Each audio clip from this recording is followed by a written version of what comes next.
This is Kessben 93.3 FM, a new wave of excellence in radio. And then some people, our Mohammed story back, our now me interested pa Mohammed bin Salman, MBS. Also say Crown Prince. Yeah. Was he Saudi Arabia? Yeah. Also Mobe injected $20 billion in the league, no, to attract superstars, to make sure some be improve the league, no. Now be share clubs no mukina. I see. Now, I'm the best supporter clubs and I'm the best boy club. I'm the best boy and yes, clubs on the government, their own clubs on the interest. Government in only club, your various clubs. But I'm the share league no mukina. That support two clubs through sponsorship.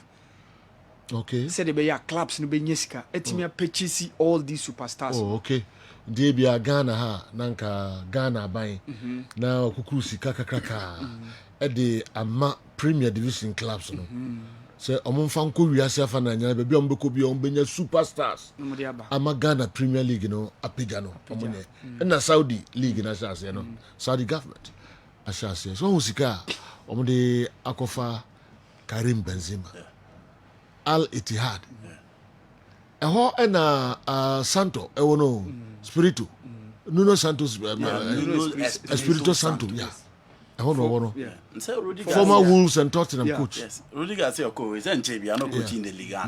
Rudiger say as coach in the Italian Serie A with AS Roma too. And you know, if you want to revive the league, it's almost for coaches, Papa. Leandro Jardim Monaco coach out there through 2017 Champions League semi-final. The Saudis, no, you know that is the way. Yeah. So per se. $20 billion US dollars. Yes. But they support clubs. Time and Picasso or Real Madrid in DNC France. To the level of Emmanuel Macron intervened. And it did not sound it here. Silvio Berlusconi time no. Oja Jumane de ma what is the other name of Adriano Gallieni. But you know, again, Nina Italian connected and look at the standard of Italian football then. The whole Mbappe, he's a French boy. He's the French icon. He's the poster boy. On only France senior within the French league. In the last 4 seasons, he has been the best player. Or in the face of the league, Pierre Gifona be invested to lift the face of the league on. Because after Bernard Tapino, the other team called him.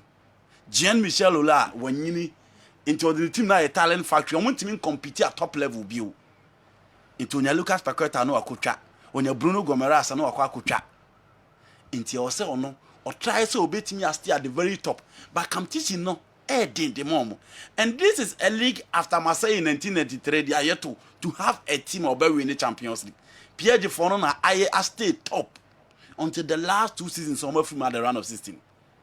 Into some Messi ababa can you know I Messi ban he nipa e kokoshiano. We are sure so no in Pierre France no. But a way to lift the face of the league. I said the buyer alcohol bonti we are better. And no money idea to go at tower. And Mbappe so because Real Madrid are ready to pay whatever he wants. It was said Emmanuel Macron intervening to make sure Mbappe will stay. Into the same thing. Saudi phone. Omo ye omo djuma na akwa kosi 2030 na ombe bede say. Omo ba beje World Cup na host to no. Into omo de omo akwa to Greece and Egypt so. So imagine having Ronaldo as an ambassador. Imagine having Karim Benzema as an ambassador. Imagine having Lionel Messi as an ambassador. And when these 3 players arrive, it is so easy for other players to follow. And Sisi Ababi Angolo Kante Jina, I like Lucho no subit me a follow. Inti at least some more right here go save Adabreho. No more players some more 35, 36 so they some neighbor here. I can tell a call from Kofaneba. Na di no omunya sa names no wa. Oh, your prayer, dear Nebeka, oh, my uncle. Because they'll be having good players, they'll be having galaxy of stars, and Oshe coaches now almost stay at middle table, ni lower table. No, Europeans and discard your own, Nino Espirito Santo from Wolves to Tottenham Hotspur and Fat and Omafano. Rudy Garcia from AS Roma, Olympic Lyonnais, and Omodenokoye. Do you know I have no map puchi moru no modo mako? because China for near so more and at a point no more per Rafael Benitez, no more per Marcelo Lippi. The big guys or the technical stand. And Chehona side for them. Football is Kanye dear. And who is guy, you have the ability to attract any quality. And then can England for us because he is Sika Omutia Dema. Tinisika Omutia Dema and Kevin De Bruyne call Barcelona now Real Madrid that check. In any history in Kuabio. Oh, history now, you need to have the money betting your back for you to compete. Can an Otis Real Madrid never say Pewanka Hurricane? But Manchester United can offer any amount that Real Madrid will put on the table. Say United will be nerves, he will not go to Barcelona. Because Sika, in terms of Sika Samodie, almost bet me a match or more on paper. But can no history, former players, any achievement. But these days is about money. And it's always car, you are good to go.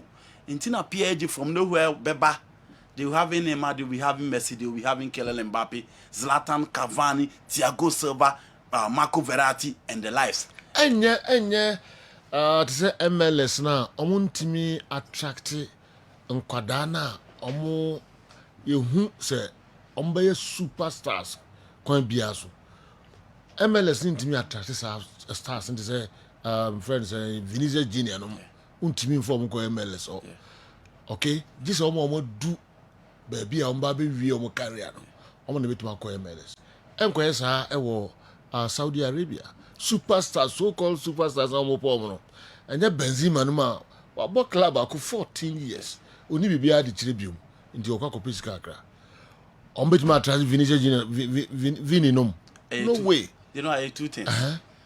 US for normal clarity there. And they just want to entertain people who love soccer. Saudi for the clarity there, they almost clarity to host the World Cup in 2030. Yeah. So USA and Saudi and Omumi at the frontier almost signing players no any the same. US for the almost person who stars on almost team and show almost European on mobile. But we mu the almost person who stars on almost the front runners. A team do co-host to World Cup no. After hosting the World Cup, they are good to go. But let's not forget. Back to they don't care. What they want to achieve is that Qatar hosts the World Cup. Almost deserve to host the World Cup. Because in 2002... Don't pay attention. Yes, in 2002, they were part of the World Cup. Emma Germany showed 8-0. Michael Christian Ziga at that particular time. In the Qatar for a year, almost betting to match what Qatar did. It's 2030. So Egypt akasa, Greece akasa. What again? Egypt were enough to host that tournament. Greece were enough to host that tournament because severally we've seen UEFA Champions League World Cup finals at Athens. Menka Akra 1994 in 2007. Egypt for so Cairo International Stadium or Arab International Stadium. What again do you need? Into Omona was so but you know, let's not forget. Yes, started from South America for Oscar Elko, China, no onye penny. Alesta no abobo na. Okay, any mood yetu. Okay, for Oscar what about Alesta Shera? No, drew a level. To some extent, na okay. No, drew a level. European teams no be a Alesta Shera. And he was one player who was exceptionally good. Alesta Shera number 7 years in America in 2009. World Cup in Ghana and against Brazil, they don't share 7 years in America. And saying, you know, look at that player. Wakobo Shakhtar Donetsk, Babunye. Big teams were after him. But Sika almost the buy, you know. No be anymore. For Barcelona to go in for Paulino on loan from China, not tells you, say they know what this can do. Into Brazilians and the you know. So what chat say room. Now I hit those young guys now ride for Europe and I did not forget it. When it's about money. Anzi Macascala. You know what? Omo play it in a day. It's in America. Anzi de no kwandi e do maybe omo owner no obenya problem. Nti be do maybe tax system. Do baby what has been 20. Say gura team negu. Team negu. Do mo ye nyina. But you know Andy for don't but you know Andy for no more per day. Intina me busa no more per day. Manchester City chance and man you for the cast the okay here be tire oh to talk our family eh. Sa no mo kan oh but no. So we'll talk o Chroma league no form a difference from say o Koto club ɔwɔ soro major leagues no two different things. No, I agree. Until I make us say Saudi for no dear no more pay. Angie for no more pay. Saudi for dear no more pay. Omu host to World Cup in 2013 we you know omu read your pay because omu dina will be a mubio invested in the local league. They are up there with the very best. Omuko omoni England, Italy, Spain air compete for say obenya the right to host a World Cup. Almost Saudi for na team Qatar for na team omo kra na omo ni nipa o you know omo kra na omo ni nipa to go to Pakistan number kwa kofa nipa from Pakistan aba abetia omo ka omo 3 square meal ape hotel amo mada kra omo go team ya to World Cup ti enye omo qualify for World Cup several times and omo team host nti that is their priority. What's it? Asha Almighty Argentina. Yes. So that in 20 years back, they were defeated by a German team, Mobile Finals 8. And they are back to beat Argentina with Messi and the likes. What again, Omunya? It is the World Cup. And you know, the World Cup is their priority. To Omunya Sankofowi, no more do, they are carrying some baby Russia to Scasen on Kwanaka. And game on the game is Ska. Sikantin and my change date at the World Cup. In this country, into Omutimina Benzema and Ronaldo Messi in that country. Ambassador for the Akano and say Omube Europeans in a manipulated system. They are good to go.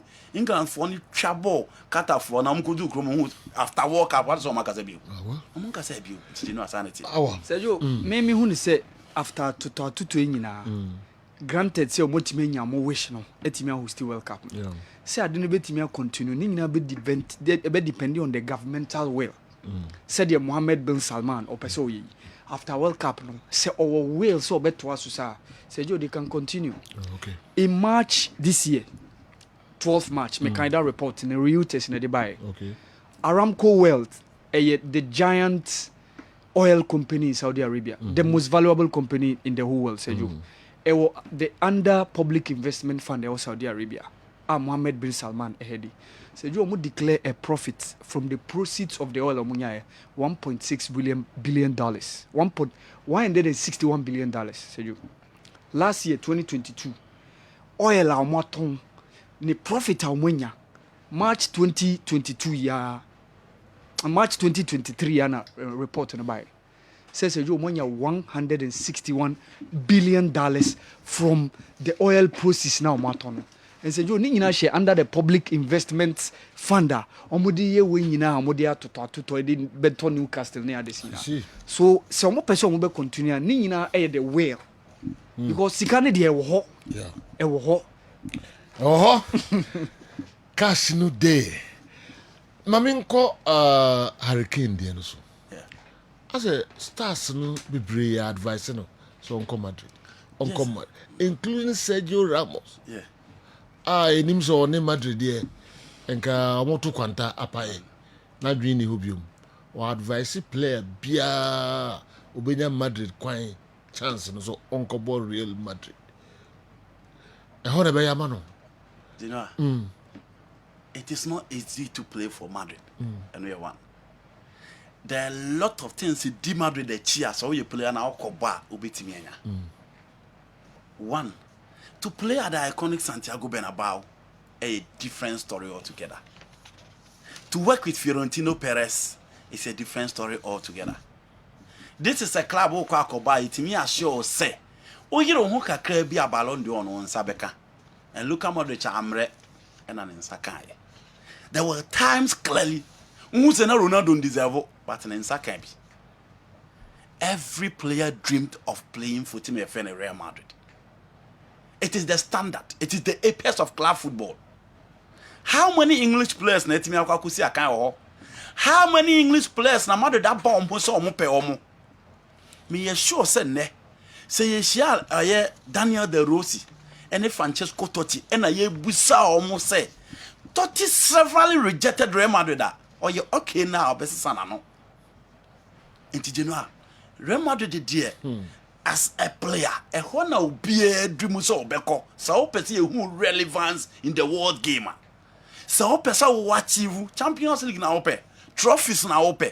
What do you want to achieve? Money, everything. I will team my FN Madrid.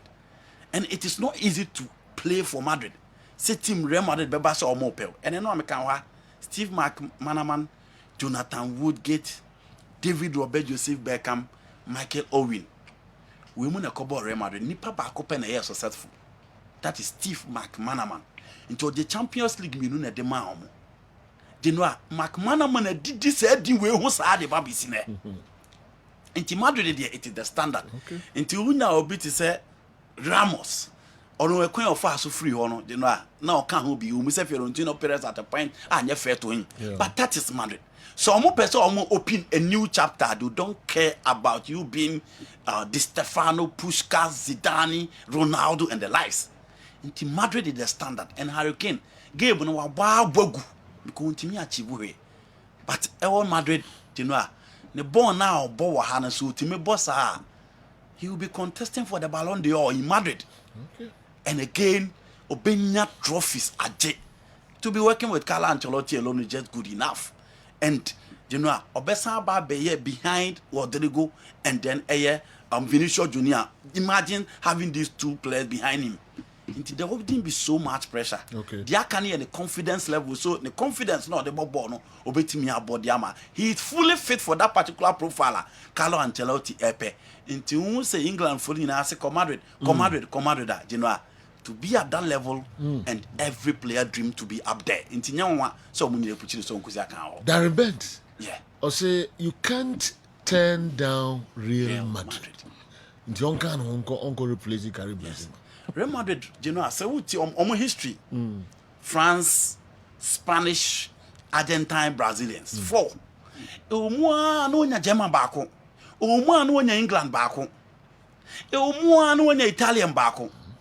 And for Argentine players say omu ignore Real Madrid, it is normal.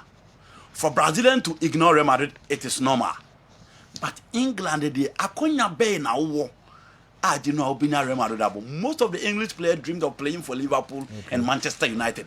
In TNA, the main level, baby, you should be a dream as a footballer. So, you know, say born or court in ma. Now, say team here already so sign. Now, say who the onus lies on you to decide that. Obviously, every English pundit will advise Hurricane. So, on Real Madrid, the whole bit about. And say, watch and so her players are about Tottenham. I'm walking out from there. Etimi out. For someone like Gareth Bale or Real Madrid, he became successful. For Luka Modric, he became successful. Even Omo ni one and saying Eric Lamela, Brian Gill, they are UEFA Europa League winners. Ndombele oba enchebia wako Napoli akoye winner. Kyle Walker, when he walked out of Tottenham at age 27, now Onishe at 33 or 13 titles. So pressure now beba Gary Bales, Hurricane. So dear now train.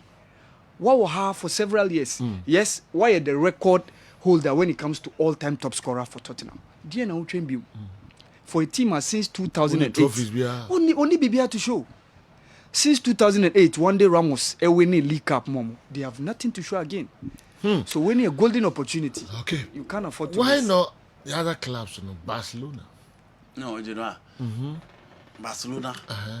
And I am a Barca, I'm a PSG, Bayern, Obia Madrid. No, you know, that is the standard. We say it is not debatable. One, the English style of play doesn't fit the Barca style of play.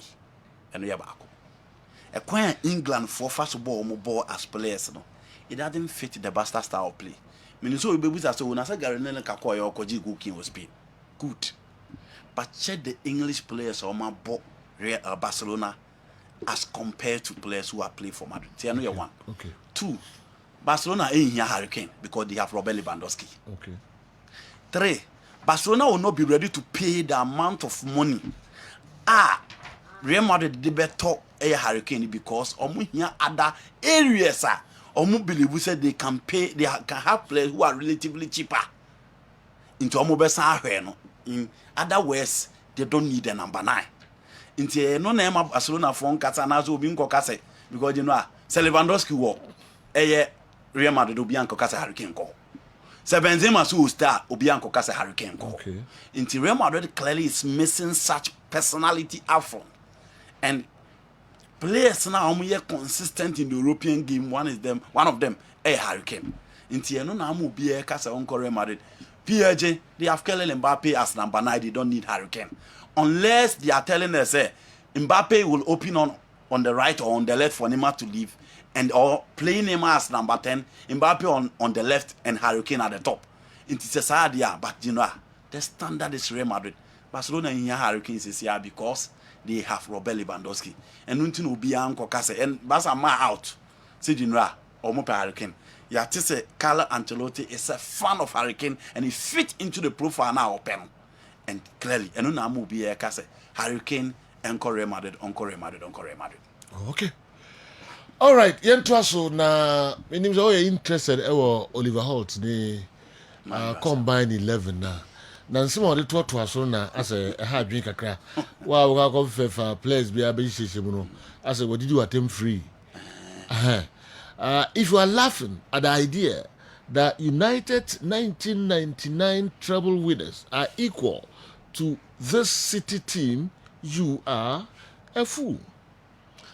Minim say no what do you say? No, they equal. No, they are not equal. And I win a fool. They are not equal. Masa no, they are not equal. What do you say? City team way. Ubetim Domato to 1999. Treble winning side, no. Man, you are. So what you become a Kaiser some time ago winning narrow. Yeah, you know. We players now just a mode or yard crow. True. You know. No, I say Oliver Holt say they ain't better. Also, I know you are a fool. But they ain't no say better. I say 99 they ain't better. I say only 4 of Pep's side can make my composite 11. Only 4. I say goalkeeper no Michael. Okay. Right back, Kyle Walker. Center back, John Stones. Okay, and also for Jabstam. Oh wow. Left back, Okofa Dennis Irwin. Afe right midfield, Okofa David Beckham. Central midfield, Okofa Roy Keane. Midfield was center, Okofa Paul Scholes. And afe ode Ryan Giggs and so by Kevin De Bruyne and Erling Haaland. I disagree with the choice. That's it, you know. That was also confirmed. Also only 4. No one about say omo ya the chrono. Strength ya the chrono. Who know did you attempt? No, they are not equal. Yeah, they are not equal, general. But it doesn't mean say we're moving Wura 1990. Oh, don't casa. Yeah. Also 4 pen qualifiers over to room. Na man also be no case almost strength ya the chrono. Men the 4 no. Obi kra the City players no more 99 squad. True, but in the 4 no almost on one bit me a room. Ebia Gundogan about form na the room, but we didn't room, we didn't you in a free hole. Any other yasem no. Or about form Gundogan is scoring. He's really creating or boxer. But why now they need 2 free that United team. Okay. You know, men in the yard, but that is not to say something dodgy in the statement, you know. But men in the yard. No, okay. There's why avoid the word, you know. Yeah. But men in the yard, okay. Men in the yard. Word in no sure that's on the yard, younger. Of course, men in the yard, junior. Okay. I just go for you. Almost to me, a fuck when we did the attempt of no, on said this was the first time. What is that? You know, yes. On said, my minister was example, and did the attempt. So be fun if we know the compare players na home and say Abufupa. Oh, yes. Mewa. Yeah. Yes, our position in Libya. But something can so the back row, but you say, Kuku Dazi. And the best. You have to be being free. May create certain scenario. The best centre back I've ever Ghana. Mean Castle be our Obacasa and Nazi, we are fool. Yes, I'm Cassie Yatim Dian Tonchen. Who in particular. Players now, so be fun if we be. Now, of course, Oya, dear Choma, it is the same position of Oliver Holt. Okay. The Unhu Yano. And the fact of the matter is that, you know, game, no, we can talk about generations, but quality, I don't want to be in it. Yeah. Into the moment I will be a chance, oh, yes, our comparison, Sanemo, we are cost will be glad to make us, oh, now football said 20 years near Mobobia. Now, and then on my band modern. And then on my baby and more than we send a titile born here to now offside in him. No be obia finding ways or debate need the old generation from the new one. Okay. If indeed the person support the new generation. In TSB, some position even will be attic. On the fun is Paul schools. Now say what the road deliver to Paul schools. Roy Ken. Now say what the Gondogan better to Roy Ken. Yabstam. Now Obisi Ruben Diaz ya de Yabstam. Obisi Edison ya de Peter Schmeichel. You know. So one two boasia. Those are the words that you use. Okay. It's just like Obi Beka said. Mbella I said 21 goals, so he's better than Prince Police. Okay. And I saw ya de Queen. You know how to wa Senipa Chrono. So enye radio so na wa hear where that be so amano. I hear on kasa ho bi. It's the same position but unse nipa mu kasa na o kasa omo ho ne de utimi kan de opebia. But here ha no.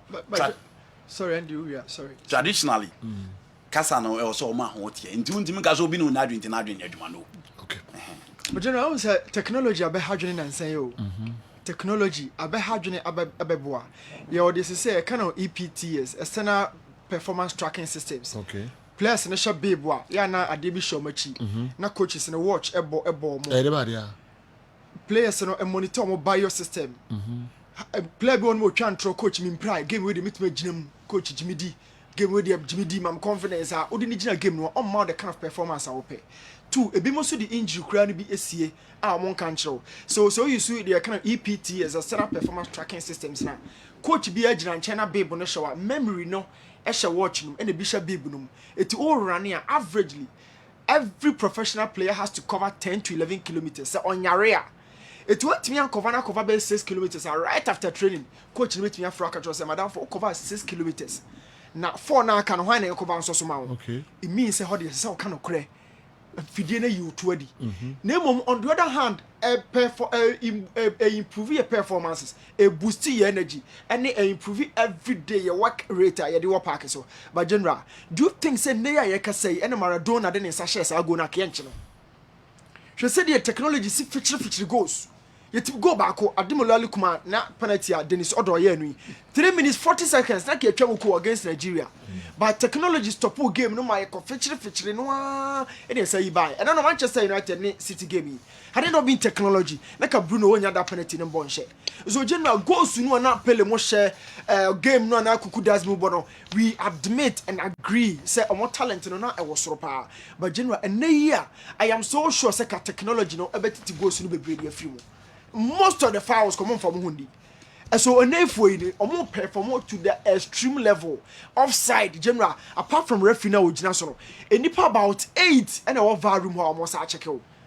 So technology in general apart from say my performance I am sure say katete for no so nei the technology check mo bebre ake better goals no bebre dey free mu and come to count those number of goals on the bano and all count to generation after generation every generation be an general ya na e wo de deba conform omo generation no omo bebre omo bo mo homoden okọ even below that abako to kukudas mo level no ababa to coach Frimpong manso level no adwuma omo body ma ye no bi antimi underrate omo but enefo ne de how our technology etimi scrutinize omo no general I am sure say katetefo no dodo na bebre ye beti Pele ne goals no bebre de from offside and they won some way machine be yapi general yen Jimmy Jim to say ka goals no be free mana. Wow. Shekuna technology fast so fixture boy ya boy pa. And I know Grealish born no ke hu. Ne nsa keke. And now kai penalty ba kwa Champions League no. Em say Man City Champions League ya.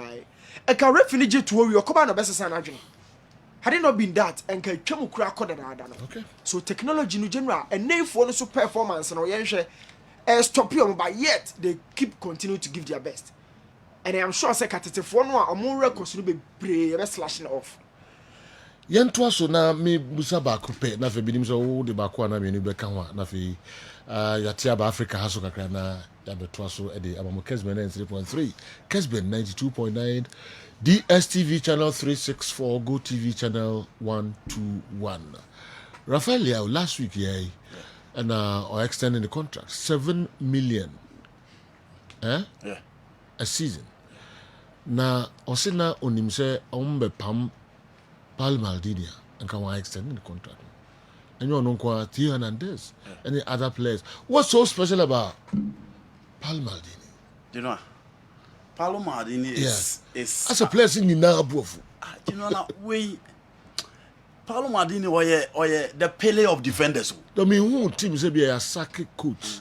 Na players no superstars no mean no be no.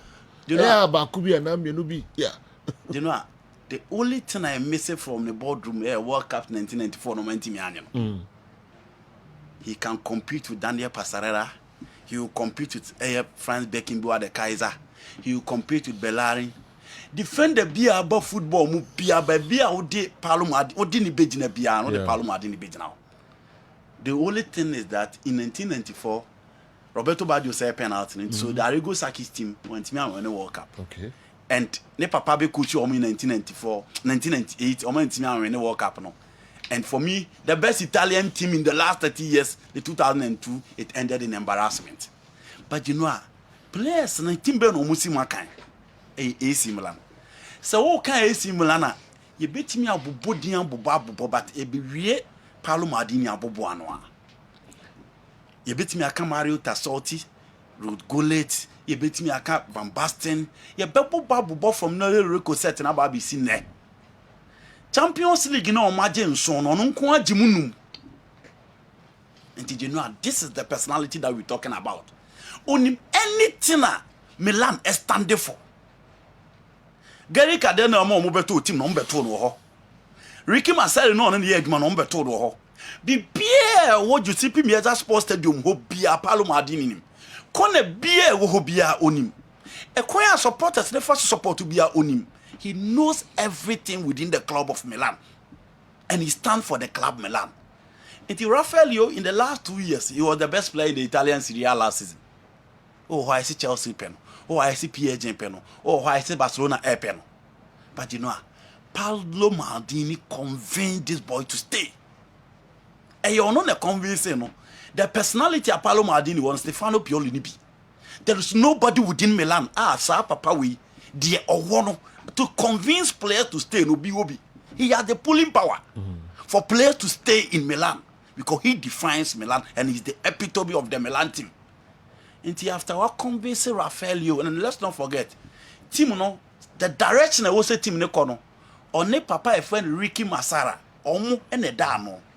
Into omuko ye meeting with Jerry Cardinal, team ne onano, and almost say, I feel a league no the fourth and go ye. Champions League no, for the first time, Inter Milan achieve almost show back to back the Cup finals. Into what is the direction of the club? Next season, he no person omoko. Opening in trade the opes or the team neko.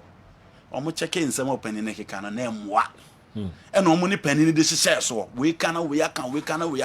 Eventually, the man have to show them the exit. Okay. Into the amount of fail you aban chan be kan you know. Ubia or AC Milan team be as a player look up to Maldini. Into play in pa look up to. Now in just a week, we convince one more stay. Now you see on qua, you know, you will be happy, and it is the reason why I sent Raffaello. Have you affected the next coach, the next director of the club? Well, it depends. Whoever replaces him. Yeah, you know, it depends. What the Paolo Maldini call, that's also what the Andriy Shevchenko there, but a move on some more be brave. So, my Paolo Maldini call now the clearance of nearby a move, but a move be brave. Okay. Until at least it depends on its replacement. But I'll offer a new person, but now on your conversant with what happened in Milan or Bebre. But in all, the whole setup need to sit down with Sandro Tonali. Tio Hernandez there, maybe himself Obeko. Because you know that guy needs to move. One of the best left back in the game. The team is not more left back no. They need to consider him. Until maybe himself Obeko. Because initially yet think Afonso David Beba Real Madrid. No I call replacing Bayern Munich. Because Ninu Yane there. Wa cancel or cut him a friend in Paris Saint-Germain, Lucas Hernandez. Until you saw no the Obeko. Raffaello and the contract now, you know. Meaning say teams are pushed for Abranti a friend Raffaello. But you know, it depends on other people on Beba. Okay. And they come Beba so convince those players to stay. And they be more margin free Maldini. But you know, AC Milan TRC na Maldini TRC there. There is no way will be on Milan. Just like Wako Roma. Also, it will never happen. Sergio Paolo Maldini situation is the opposite of Akambi and Odote at Accra Hearts of Oak. Appear Edivoi free England, UK, and Abba. Didn't appear because I say the opposite of Akambi and Odote. Say, Paolo Maldini, Ricky Massara, no. ɔmo pe AC Milan nkan kɔ Okay. ɔmo pe sɛ team ni kɔ yie Alright. because season ɔmo bɔ Champions League semi final ɛna ɔmo di fourth ɔmo si ankɔ yie and at the end of it all ɛwɔ sɛ ɔmo kɔ but as the folk deɛ ɔmo re pre relegation Okay. akɔgu ɔmo ho anim ase in Africa but the leaders are smiling nti na ɔka sɛ ɔmo yɛ completely opposite. Okay.